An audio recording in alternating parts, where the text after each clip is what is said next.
Gracias por continuar con nosotros. También las redes se han politizado y también se ha generado a partir de esta politización pues una cadena de innumerables tweets que generan odio, división y cierto tipo de violencia. Permítame citar al reconocido publicista internacional John Rendón. Él dijo, la clave para modificar la opinión pública es encontrar distintos modos de decir una misma cosa. César Rodríguez, profesor, investigador de la UAM, es especialista precisamente en opinión pública. Me gustaría preguntarte en ese sentido, en este contexto, ¿qué tanto se han confabulado estas campañas sucias con este tipo de estrategias de especialistas en redes precisamente sociales, estas estrategias que generan suciedad? En México creo que conocemos muchísimos casos que se han dado y bueno, pues es un tema que todo mexicano identifica. ¿Tú qué opinas al respecto? Sí, yo creo que, retomando algo que decían hace un momento, hay una crisis moral que se puede identificar, por supuesto, en muchos usuarios quizá, pero sobre todo en actores políticos, ¿no? Es decir, en el juego de intereses, en la disputa por las posiciones de poder, también hay otros actores que pueden ser, que pueden estar detrás de candidatos o de gobiernos, ¿no? Que impulsan una narrativa un poco más orientada hacia la propaganda y a la descalificación también del otro, en una sistematización también de la violencia, ¿no? Entonces, recientemente pues, se han promovido, se conocen casos de noticias falsas, campañas de noticias falsas, desinformación, rumores a través de plataformas de conversación instantánea, obviamente las campañas de bots, estas personas que también, estas granjas en donde hay personas que están dedicadas exclusivamente a tirar tendencias, a promover tendencias positivas o negativas, dependiendo de quién está financiando.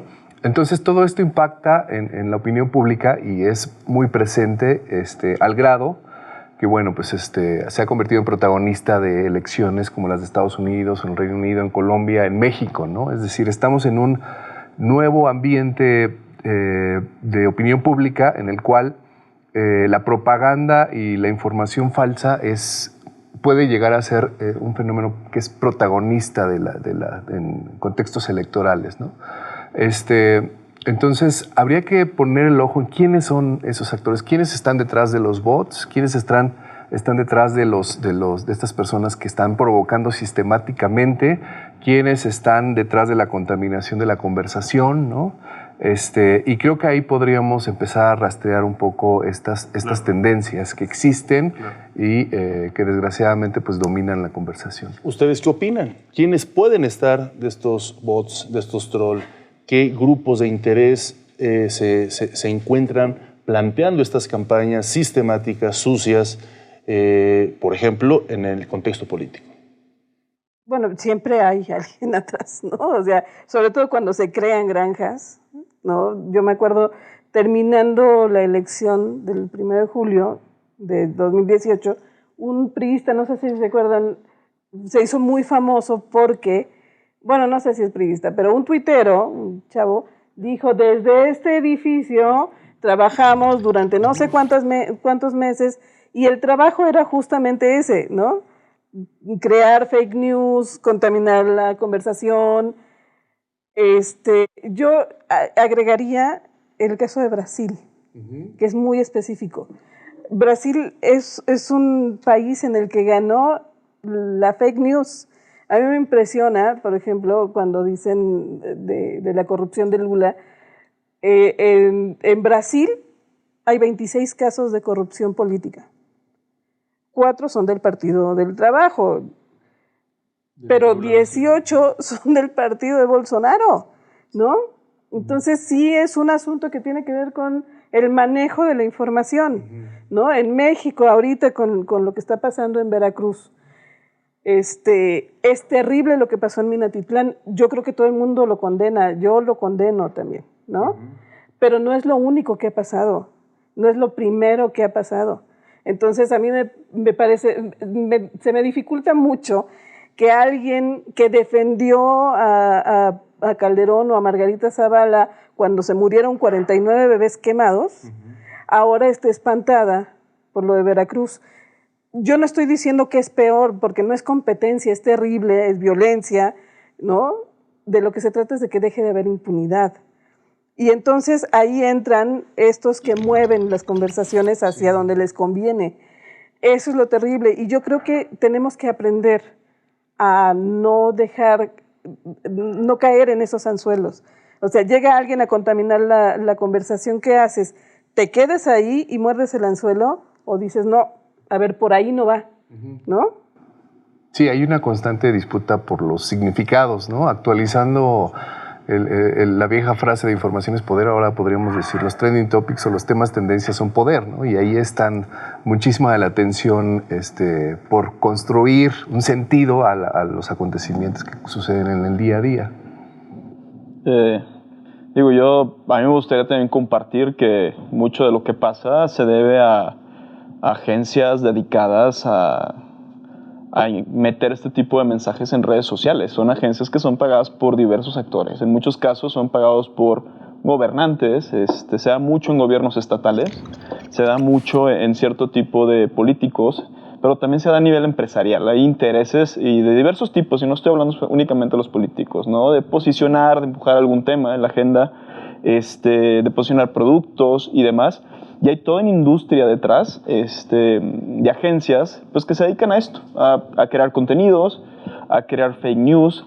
Por ejemplo, a mí se me hace muy curioso que por allá del 2011, salió un medio en internet, un portal de noticias, que desde aquel entonces sabíamos que era falso, se utilizaba para cuestiones políticas, y que curiosamente terminó en los últimos años, pues ya todo el mundo aceptándolo, como un medio convencional, ¿no? Y así ha pasado con muchísimos otros. O sea, la mentira se convencionaliza, convive totalmente entre nosotros y jugamos con ella, la tratamos, ¿no? A veces en broma o no, pero está en totalmente. Está en y ha alcanzado cierto grado de sofisticación, sobre todo la conversación, porque han llegado a hacernos creer muchas cosas que no son. Y no me refiero nada más por la imagen, por ejemplo, aquella famosa del súper vacío de Venezuela, que es una imagen que se tomó en un supermercado en los Estados Unidos cuando aquel famoso huracán en Nueva Orleans, ¿no? Aquella famosa tormenta, sino personas dedicadas a tratar de cambiar la conversación y atacar, por ejemplo, un comentario muy normal, muy natural, que muchas veces ni siquiera es político, o sea, que ni siquiera es político, y llegar a contaminarlo con una serie de opiniones, de ofensas, de malas palabras y demás. O sea, sí hay mala intención, o sea, para llevar a cierto puerto, ¿no? Y para tratar de influir, y muchas veces para causar molestia en ciertos actores. Claro. Las redes sociales tienen muchas aristas. Estábamos analizando precisamente el perfil político, las campañas sucias que se hacen en este contexto de políticos, sobre todo cuando hay campañas electorales, se dispara este tipo de estrategias. Pero como todos sabemos, las redes sociales también tienen otras aristas, otros puntos en común. Vamos a ver unas fotografías que tomó Shahak Shafira.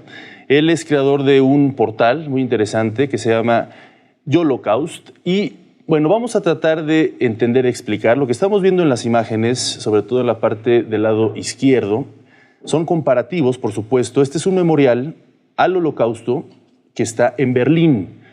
Como podemos ver, pues son de forma figurativa lápidas que generan pues una sensación de que, bueno, pues el respeto y el luto por todas las personas que murieron en la Segunda Guerra Mundial, en los campos de concentración. Este fotógrafo hizo este comparativo, un comparativo duro, un comparativo atrevido.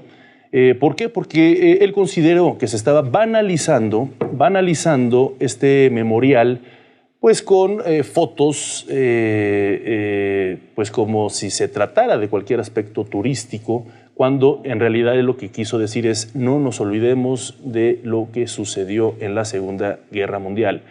Por supuesto, las imágenes que él hace este comparativo, por supuesto con Photoshops, pues generan esta crítica. Al principio, este fotógrafo fue muy criticado por alterar precisamente de esta forma las imágenes, pero después él, y fue vilipendiado, fue criticado arduamente en redes sociales, lo acusaron de infinidad de adjetivos. Y al final de cuentas, él con el tiempo comprobó pues, su objetivo o su postura y al final de cuentas fue reconocido. ¿Ustedes qué opinan? ¿Las redes sociales también sirven para reivindicar algún tipo de cuestiones negativas? Y positivas también. Claro. Y de que hay gente que es capaz de cualquier cosa por obtener un like. Porque además, y eso es otro estudio que anda por ahí que es muy interesante, existe cierto paralelismo entre la satisfacción que se obtiene al obtener un like, un me gusta en redes sociales, al consumo que se hace de ciertas drogas. ¿Ah, sí? Sí. Sí. Así es. Pues es un estudio en verdad interesante, porque ya estamos entrando a otro tipo de dimensión dentro de las actitudes y la psicología del usuario. Sí, también por eso se habla de lo reales que son estos entornos, ¿no? A pesar de lo que parece, hay esta conexión con el sistema nervioso. Efectivamente, cuando tenemos algún tipo de retribución, pues generamos endorfinas que nos generan un condicionamiento. Entonces, mientras más publicaciones, más likes tengamos, tenemos esta sensación que es un poco una trampa, ¿no? Porque en realidad lo que va a hacer es que vas a querer permanecer y nunca vas a lograr quizá ese mismo rango de retribución, ¿no? Pero sí, yo creo que otra cosa bien interesante de lo que estás mostrando es el tema de las imágenes, es decir, el lenguaje no nada más es escrito o verbal, ¿no? La primacía del video, de la imagen editada, de los memes, es decir, vivimos ya en un contexto donde hay multitud de fenómenos que son muy, muy difíciles todavía como de definir, pero que tienen una gran influencia, ¿no? Hay quien le echa la culpa, por ejemplo, a los memes, a la promoción de este discurso de extrema derecha o neofascismo en Estados Unidos con Donald Trump, ¿no? De un discurso que es xenófobo, antiinmigrante, etcétera. Y todo a partir de imágenes que parecerían eso, divertidas, ¿no? Entonces, también pareciera que lo banal nos invita a pensar las cosas profundas que hay detrás y el humor no es tan inofensivo como parece. Claro. No, y además, también pensar en que de repente hacemos cosas muy automáticas, ¿no? Sobre todo en redes. Publicamos y no, o damos retweet, o damos un like, sin pensar realmente de qué nos estamos riendo, ¿no? O de qué estamos festejando, o en fin. De pronto la gente te dice, no, bueno, este asunto se matan entre ellos, ¿no? Que fue un discurso, y se volvió tan normal que para mucha gente está bien que la gente se mate entre sí. Desde ahí dices, aquí hay un problema que ya ni siquiera estás viendo, ¿no? Igual con la risa, igual con este asunto de convertir, pero además esto ni siquiera empezó en las redes, ¿no? Estos programas de risa en donde lo divertido era ver cómo un tipo le pegaba a otro, ¿no? Por ejemplo. No, pero ese tipo de cosas, ¿no? ¿De qué nos reímos? ¿De qué nos reímos cuando oímos un chiste misógino y ni siquiera nos damos cuenta de que fue misógino? Sí, por eso yo creo que el tema del programa es muy pertinente, ¿no? Esta intoxicación, hay varios términos, desinformación o infoxicación, una intoxicación de información, precisamente porque nos desborda. Hay incluso quien promueve ahora, tiene programas de desintoxicación, desconéctate, salte de las redes y vete al campo a caminar, etcétera, ¿no? Porque también te va abstrayendo a un nivel en que ya, pues, incluso tiene que ver con tu salud mental. Y ahí quiero sumar algo, porque hay otro estudio, es que a mí me encanta leer alrededor de esto y siempre me gusta encontrar... Me encanta encontrar papers, o sea, estudios de ciertos casos, ¿no? Me escapaba por estar viendo tú. Hay un estudio que habla acerca de cómo el exceso de información está causando depresión en las personas usuarias de redes sociales.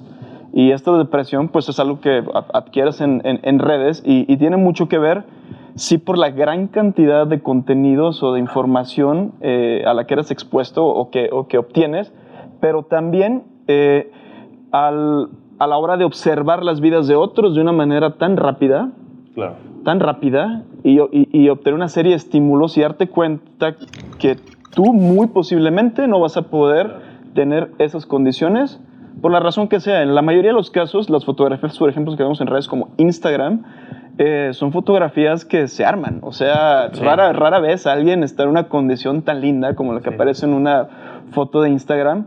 Y lo que se hace y lo que hacemos muchas veces, pues bueno, es acomodar la taza, hacernos un poco más para acá y acomodarnos. Eso por un lado, pero además los usuarios con muchísimos seguidores pues se dedican a crear excelentes fotos que comparten en sus redes sociales y se vuelven el deseo de mucha gente. Entonces, esto llega además a sumar, a partir de gran cantidad de información, a toda esta depresión que se está reflejando muchísimo, sobre todo ahí sí en los jóvenes. Claro, al parecer se está imponiendo el lenguaje de la fotografía, el lenguaje de la imagen, muchas veces sobre la cuestión de los textos o las palabras. Se está adquiriendo un poder muy importante a partir de esto que estás comentando, las imágenes. Vamos a hacer una breve pausa. Les recuerdo que converse con nosotros a través del hashtag Polémica en Redes, también a través de nuestras redes sociales, @Canal 14MX. Regresamos.